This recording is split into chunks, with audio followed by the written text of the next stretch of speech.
बच्चों, मान लीजिए किसी दिन आप किसी ज़रूरी काम से कहीं जा रहे हैं या अपने विद्यालय ही जा रहे हैं और रास्ते में आपको कोई व्यक्ति या कोई बच्चा, बुजुर्ग किसी परेशानी में नजर आए, उसे किसी की सहायता की ज़रूरत है, तब आप क्या करेंगे?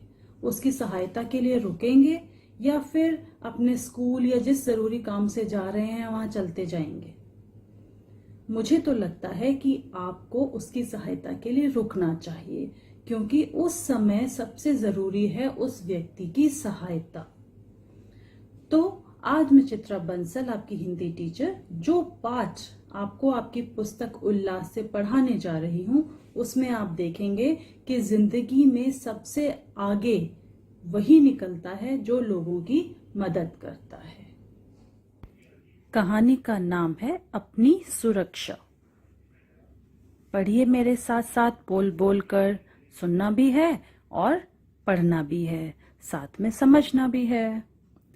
नेहा ने केला खाया और सड़क पर उसका छिलका उछाल दिया। उसके मित्र रितु ने उसे समझाया कि सड़क हम सभी लोगों के लिए है।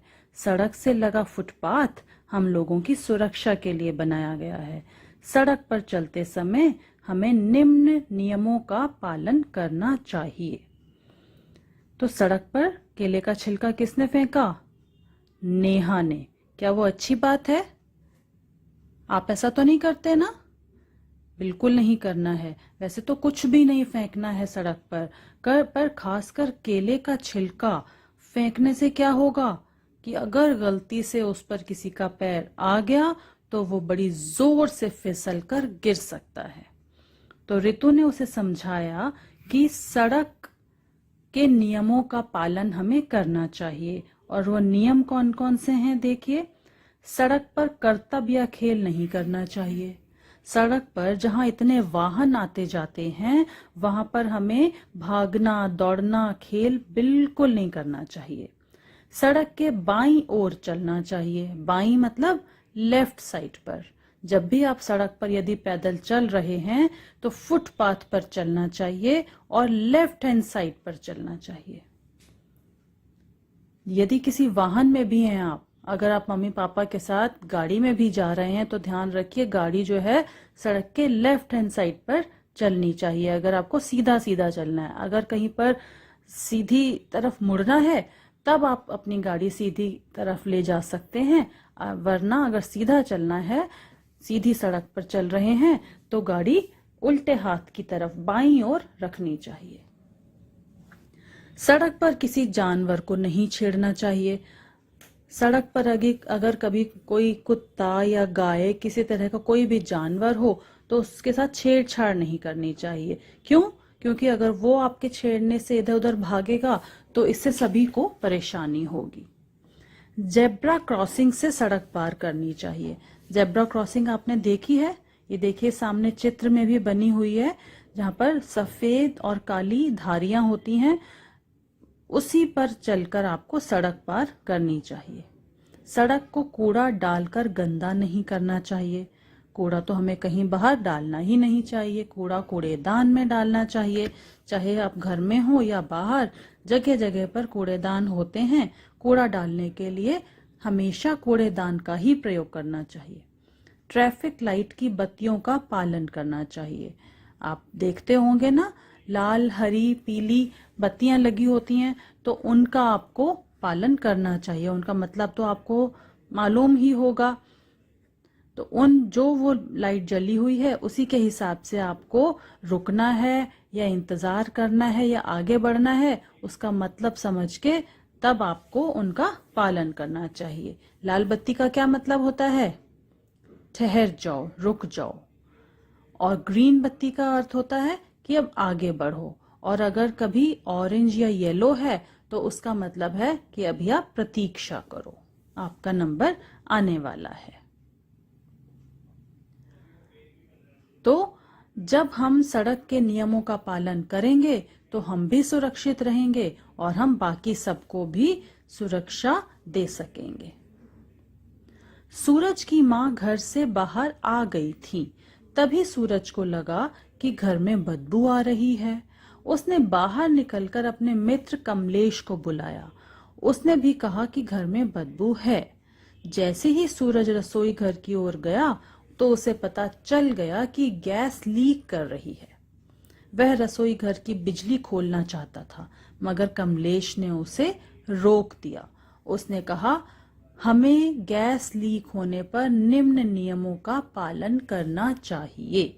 यानी कि जब भी हम घर में हों तो घर के नियमों का पालन करें, जब हम सड़क पे हों तो सड़क के नियमों का पालन करें। अब घर के कौन कौन से नियम होते हैं, ध्यान से सुनिए। सबसे पहले जाकर गैस की नॉब बंद करें। जब भी आपको घर में ये लगे कि कहीं से गैस की स्मेल आ रही है, गैस की दुर्गंध आ रही है, तो सबसे पहले जाकर सिलेंडर की नॉब, उसका रेगुलेटर से उसको बंद कर दीजिए, ऑफ कर दीजिए। किसी स्विच को हाथ ना लगाएं, नहीं तो शॉर्ट सर्किट हो जाएगा। जिस समय आपको पता चल गया कि गैस की दुर्गंध आ रही है, उस समय ना तो कोई लाइट जलानी है ना बंद करनी है, स्विच को हाथ ही नहीं लगाना। सब खिड़कियां और दरवाजे खोल देने चाहिए। क्यों? क्योंकि अगर गैस लीक हो भी रही है तो वो खिड़की दरवाजों के रास्ते बाहर चली जाएगी। फिर थोड़ी देर प्रतीक्षा कीजिए, जब गैस सारी बाहर निकल जाए तब आप फिर से ऑन करके या उसको जांच कर सकते हैं कि उसमें क्या समस्या थी, और तब आप लाइट्स भी जला सकते हैं। पर जब तक गैस की दुर्गंध आ रही है तब तक स्विच को बिल्कुल हाथ नहीं लगाना। भूल से भी माचिस ना जलाएं। क्या होगा माचिस जलाएंगे तो? सब तरफ तो गैस फैली हुई है और माचिस जलाते ही उस गैस में आग लग जाएगी। तुरंत संबंधित अधिकारी को सूचित करें, और सबसे पहला काम ये करना है कि रेगुलेटर से, नॉब से उसको बंद करें। उसके बाद अधिकारी को सूचित करें। कोई ना कोई फोन नंबर ऐसा बिल्कुल सामने रहना चाहिए जिस पर आप तुरंत सूचना दे सकें कि हमारे घर में गैस लीक हो रही है। तो कोई ना कोई अधिकारी आएगा और ये जांच करेगा कि क्या समस्या है और उसको ठीक करेगा। विकास और विनय घनिष्ठ मित्र हैं। घनिष्ठ मतलब गहरे पक्के दोस्त हैं। वे अपना ज्यादातर समय साथ साथ बिताते हैं। एक दिन जब वह विद्यालय जा रहे थे तब किसी अनजान व्यक्ति ने उन्हें बुलाया और टॉफी दी। अनजान मतलब जिससे वे जानते भी नहीं थे। उसने उन्हें बुलाकर क्या कहा? टॉफी दी। दूसरे दिन वह व्यक्ति फिर दिखाई दिया। उसने अपने साथ घूमने के लिए कहा, लेकिन उन्होंने मना कर दिया। तब उन्होंने घर जाकर अपने माता पिता को इसकी सारी जानकारी दी। विकास की माँ ने दोनों को निम्न बातें बताई। अब वो आप भी ध्यान से सुनिए। किसी अजनबी द्वारा दी गई कोई वस्तु ना लें ना खाएं।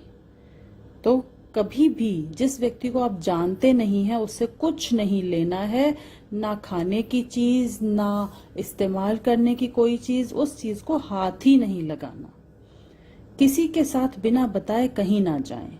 अगर कोई ऐसे अनजान व्यक्ति कहे कि मेरे साथ चलो, या जिसको आप जानते भी हैं पर आपके मम्मी पापा या घर के किसी सदस्य ने आपको नहीं कहा, तो उनसे बिना पूछे आपने उस व्यक्ति के साथ कहीं नहीं जाना है।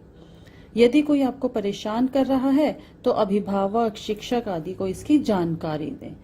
तो यदि आपके मना करने पर भी कोई आपसे जबरदस्ती कर रहा है कहीं चलने के लिए या कोई चीज लेने के लिए, तो इसकी शिकायत आप, इसकी सूचना अपने माता पिता को या अध्यापक को दे सकते हो। लालच में ना आए, अकेले किसी के घर ना जाएं। मतलब चाहे कोई कितनी ही अच्छी से अच्छी चीज आपको देने की कोशिश करे, पर उसका लालच नहीं करना है। जो भी आपको चाहिए आपके मम्मी पापा देंगे, लेकिन आपने किसी अनजान व्यक्ति से वो चीज नहीं लेनी है और उसके साथ तो बिल्कुल भी नहीं जाना है। परेशानी में पुलिस को 100 नंबर पर फोन करें, और यदि ज्यादा ही परेशानी है, मान लीजिए घर पर भी कोई नहीं है उस समय, तो आप घर पहुंचकर 100 नंबर पर इस बात की सूचना दे सकते हैं। यदि हम इन सब जानकारियों का उपयोग करेंगे तो कई बड़ी समस्याओं से अपने आप को बचा सकते हैं।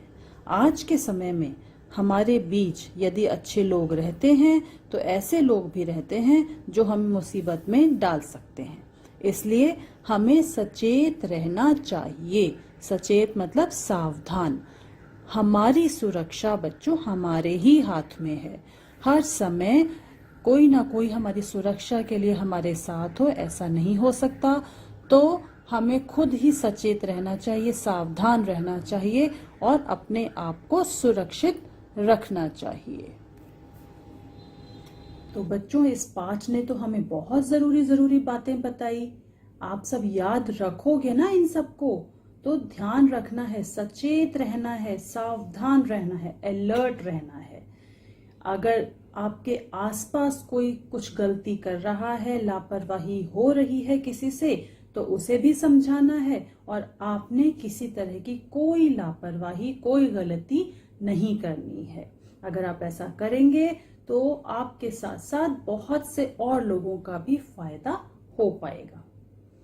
तो अब चलते हैं, अगला पाठ फिर एक साथ पढ़ेंगे। तब तक के लिए सुरक्षा के नियमों का ध्यान रखना है।